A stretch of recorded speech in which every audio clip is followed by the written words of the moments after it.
गाडीवाल्यांनो हे ऐकलं नाही तर हजारोंचा फटका बसेल. हा व्हिडिओ आत्ता सेव्ह करा कारण तुम्ही रोज भरत असलेलं पेट्रोल शांतपणे तुमच्या इंजिनचं नुकसान करतंय. भारताचं फ्युएल E10 वरून E20 कडे जातंय. 2025 पर्यंत पंपावर E20 मिळेल, पण 2022 किंवा त्याआधीच्या बहुतांश गाड्या यासाठी बनलेल्या नाहीत. इथेनॉल पाणी शोषतं, गंज वाढवतं आणि जुन्या इंजिन डिझाईनमध्ये त्याचा विचारच नव्हता. धोका काय आहे? फ्युएल पंप खराब होणे, इंजेक्टर जाम होणे, सील होस खराब होणे, ECU बिघाड.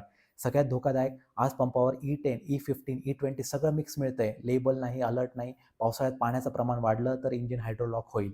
इन्शुरन्स कव्हर करत नाही. पण मारुती तयार होती. त्यांनी CCP कस्टमर कन्व्हिनियन्स पॅकेज आणलं. इथेनॉलमुळे झालेलं नुकसान, पुरामुळे इंजिन फेल होणं, उंदरांनी फ्युएल लाईन चावणं कव्हर होतंय फक्त ₹21,999 वर्षापासून. नसल्यास 30 ते 70 हजारांचं बिल पक्कं. तुमची गाडी 2023 आधीची असेल, पूर्वप्रवण भागात असेल आणि कुठेही पेट्रोल भरत असाल, आजच विचार करा कारण की इंजिन फेल झालं तर कोणी वाचायला येणार नाही आणि आपला खर्च वाढतच जाईल. तर अशाच बिझनेस आणि फायनान्स टिप्ससाठी मी म्हणजे की रोहित, व्यापारी मित्र याला फॉलो करा.